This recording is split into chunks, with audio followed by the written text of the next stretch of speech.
I had a family of 4 and a boyfriend. Yet I was entirely alone. To my parents and brother, I was just a tool to pave the way for my pampered twin sister. To my fiancé, I was just a shadow, while he showered my sister with the love and gifts that belonged to me. I thought the Columbia acceptance letters was to be the moment Lucas slipped a ring onto my finger, and my parents, for once, actually acknowledged my existence. However, on the day college acceptance letters were released, I clutched my laptop and rushed into the living room. Mom! Dad! I got into Columbia! I'm actually going to New York with Ethan and Lucas. The living room was completely empty. My parents, my brother, and my fiancé secretly jetted off to New York to celebrate my twin sister's fake success, leaving me behind without a word. A glossy Columbia muck on the count sat, a gift from Lucas last year. His voice echoed in my head. Get into Columbia, babe, and I'll take you to every single romantic spot this city has to offer. I had made those words my entire world, surviving countless all-nighters, but now that mug was shoved aside. Beneath it, 3 printed flight confirmations. My mother, my father, and my twin sister, Chloe. 8 attention, JFK, New York. My fingers went totally numb as I opened Instagram. Ethan, my older brother, had just posted a reel. He was wheeling Chloe's suitcase through the terminal, grinning at the camera. Welcome to NYC, princess. Time to go conquer your pre-college program. Lucas was standing right there beside them, handing massive bouquet of blush pink peonies. Chloe looked up at him through her lashes, biting her lip. Do you think Claire's gonna hate us for leaving her behind? Claire's fine. Missing one trip isn't gonna kill her. A sick chill seeped straight into my bones. The city I had ruined my health to reach, and they had already shut me out. Right then, my phone buzzed. My mother had finally realized she had another daughter. Keep your Columbia news out of the family chat group. Chloe is finally happy. Don't ruin it by making it all about you. Before I could even catch my breath, and another text flashed across the screen.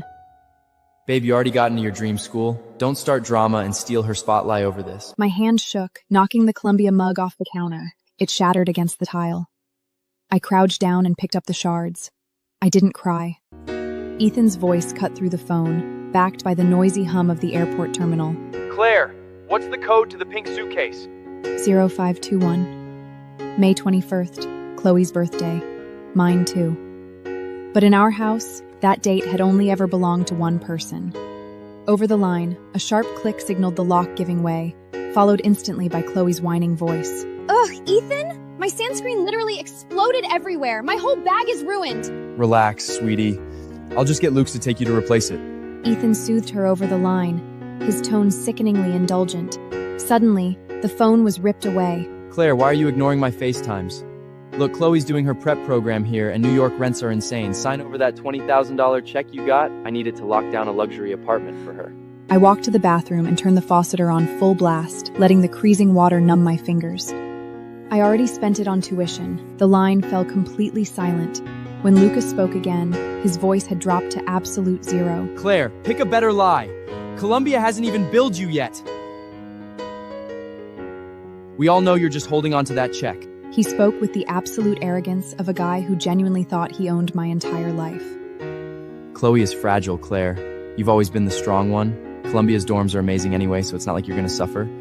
Can't you just let your sister have this one thing? I grabbed a towel, slowly drying my hands. I spent it, Lucas. Spent it on what? Shopping. Claire! Lucas snapped, his composure completely evaporating over the line. Since when did you get this selfish? Chloe didn't get accepted, and she's been crying for days. As her sister, instead of showing some compassion, you're seriously being this petty over a check? I looked at my reflection in the mirror. My expression was dead calm. So you all just left for New York without telling me? I spoke softly, but Lucas heard me anyway. He let out a sigh. We didn't tell you because we knew you'd totally overreact. Look, you got into Columbia. You're the pride of the family. Chloe is just really insecure right now, and we wanted to give her some support. You're strong. What's the big deal about staying home alone for a few days? I just listened, so that was it.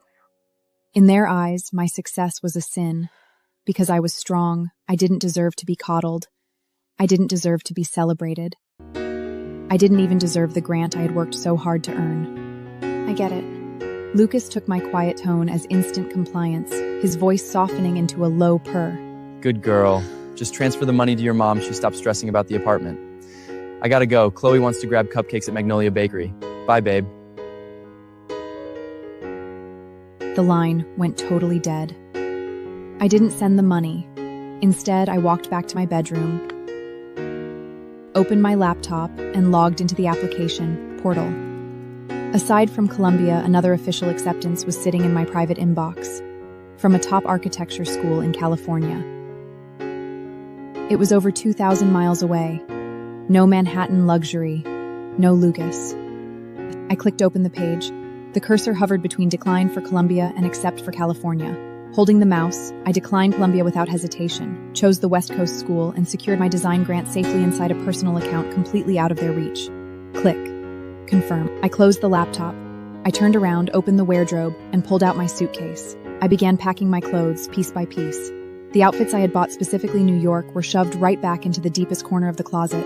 California would be warm. I wouldn't be needing them anyway. My phone buzzed on the bed. Mom had sent a photo.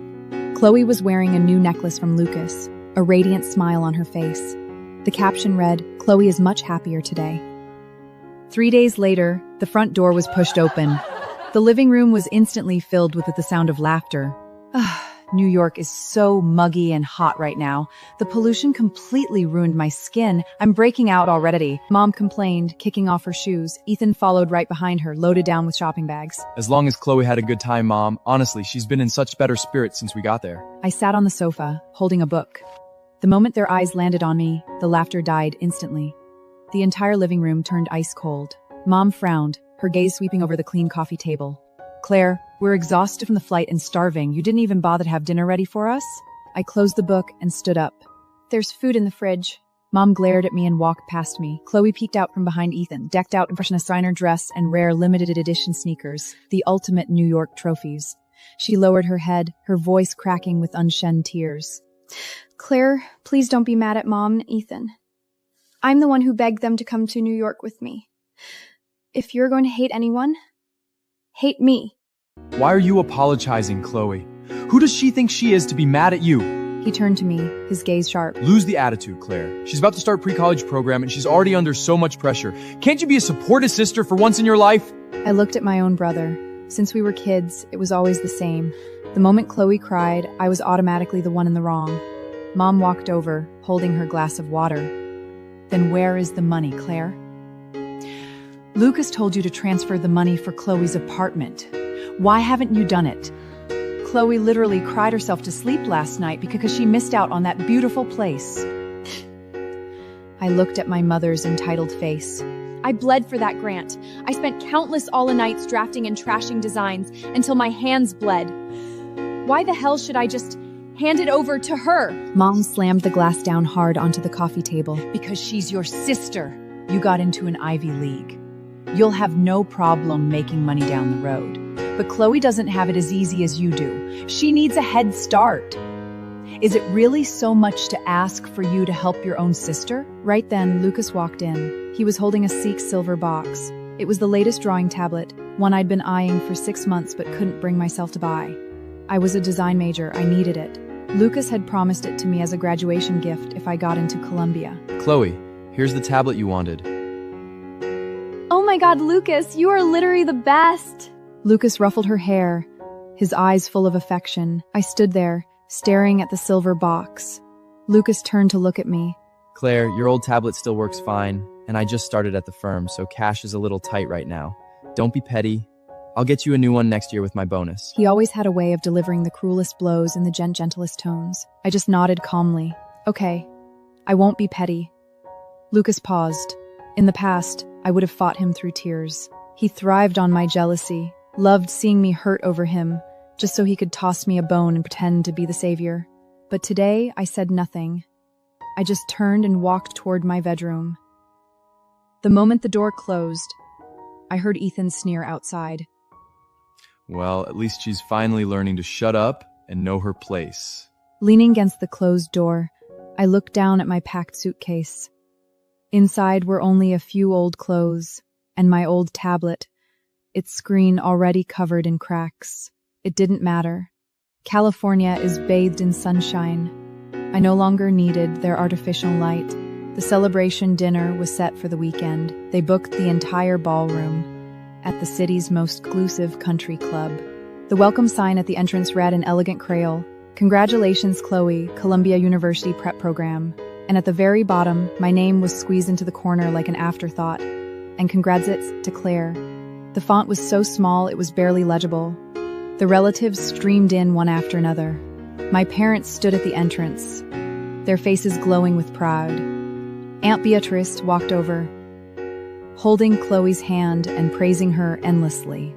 Oh, Chloe, sweetie, I'm just thrilled for you. You know how impossibly hard it is to get into that Columbia prep program. But of course, with Lucas pulling strings for you, nothing is impossible. Turning around, she spotted me sitting in the corner and offered a dismissive smile. Oh, and good job to you too, Claire. Now that you'll both be in New York, remember you're the older sister. It's your job to look after Chloe and make sure she has everything she needs. I looked down at the ice water in front of me and said nothing. The banquet ticked off. Dad stepped to the front, clinking his champagne glass to command the room before opening with a toast. Chloe glided onto the stage, soaking in the attention the stunning designer dress Luca had bought her. Thank you, Mom, Dad, Ethan, and most of all, Lucas. She blushed, looking at Lucas at the main table. I honestly wouldn't be standing here today without Lucas' encouragement. He never stopped believing in me, even when I wanted to give up. The room erupted into thunderous applause. Knowing glances passed among the guests, shifting between the two of them. Lucas sat at the main table, a slight smile on his face. I sat at a side table on the very edge. My table mates were distant relatives who rarely visited. They sipped champagne and lowered their voices in discussion. It's so weird. Claire got a full ride to an actual Ivy League school, and they barely blink an eye, but they throw this massive party for Chloe's prep program. Oh, please. Chloe is the pretty, sweet one. With her looks, she's guaranteed to land a millionaire down the road. I think Lucas definitely has feelings for her. Right, we might share the exact same face, but I'll always be the spare. I took a bite of smoked salmon from the buffet plate. Very salty. The club servers wheeled out a 3-tier cake. Lucas walked up to the stage and took the knife. He took Chloe's hand, and together they sliced the first piece. Plate in hand, he walked straight over and looked down at me. Claire, Chloe insisted you get the first slice. She feels bad because you've been throwing a tantrum all week. Just take it. Everyone is watching, so don't ruin her night. I looked at the cream-covered slice of cake on the plate. On stage, Chloe was watching me expectantly. I didn't pick up the fork. I don't like sweets. Lucas's jaw tightened instantly. Do you really have to do this right now? Just then, Chloe ran over, holding up the hem of her dress. Claire, please don't be mad at me about the drawing tablet. I didn't know Lucas bought it for you first. I'll give it back to you, I promise. Please just don't hate me. As she lunged for my hand, her elbow violently clipped the table edge. The plate tipped, and the frosted cake splattered brutally across the pristine white dress. I'm sorry, Claire. She covered her mouth, stepping back. Ethan rushed over instantly and shoved me away, shielding Chloe in his arms. She was just trying to do something nice for you, pushed her? I stumbled back, a dull ache. I didn't even touch her. Cut the crap, Claire. It's just a stupid dress. Chloe didn't mean to do it. Mom hurried over too, glaring at me fiercely. You just couldn't let her have one good day. Could you? You always to find a way to ruin everything! Looking at the ruined dress and the permanent stain, I felt the final string snap inside me. None of this mattered anymore. I didn't go to the restroom. Instead, I picked up my canvas tote bag from the back of the chair. Don't worry, I won't ruin your precious family moment anymore. I'm leaving. Claire! Lucas's voice came from behind. I didn't stop, walking straight out the club doors. Lucas caught up and grabbed my wrist. Get back inside, Claire. Don't do this. Everyone is looking at us. You are not going to ruin Chloe's night over a little drama. I stopped and turned to look at him. His shirt was slightly disheveled, messed up from when he was protecting Chloe just now. My dress is ruined, Lucas. So go sponge it off in the bathroom. It's not the end of the world. When did you become so bitter and vindictive? As it turned out, I wasn't even allowed to be upset over my own ruined dress. I'm not washing it. In fact, you can keep the dress. I'm done with it. I'm done with all of you. I pried his fingers away, one by one. Lucas stared at his empty palm, his brow furrowing deeper. Where are you going? Home. I raised my hand, flagging down a passing yellow cab. As the car pulled away, Lucas's figure grew smaller and smaller in the rearview mirror. 2 days later, moving day arrived. From the crack of dawn, the entire house was turned upside down. A small mountain of Chloe's luggage blocked the living room, at least 7 or 8 oversized suitcases. Ethan meticulously cross-checked her packing list. Did you grab your winter coat? New York winters are no joke. Yeah, I got it. I walked out of my bedroom, dragging a small suitcase. No one noticed me. Lucas pulled up out front and immediately came up to help, making trips back and forth with Chloe's bags until the trunk and back seats were packed with Chloe's things. I stood at the foyer. Lucas wiped the sweat from his forehead, walked over, and looked at my luggage. Claire, the car's completely packed. And you barely have anything anyway. Just catch an Uber to the airport and grab the next flight. Text me when you land, and I'll pick you up once everything's all settled, all right? Ethan chapped in from the driveway, crossing his arms. Yeah, Claire. You've always been independent. Not like Chloe, she gets totally lost without a GPS. My fingers tightened around the handle of my suitcase. Then, slowly, I let go. Okay. Lucas gave my hair a patronizing ruffle, looking pleased. Good girl. I'll make it up to you with a nice dinner once you get to the city. They crowded around Chloe and went downstairs. The house fell completely quiet. I checked my phone screen. On the app, my digital ticket gleamed. A one-way flight to California, boarding in 2 hours. At 3 p.m., the gates of Columbia University were bustling. He looked down at his phone. No new message. Frowning, he dialed my number. Your call has been forwarded to an automated voice messaging system. Lucas kicked a pebble on the ground in frustration. Claire's still not here? Straight to voicemail.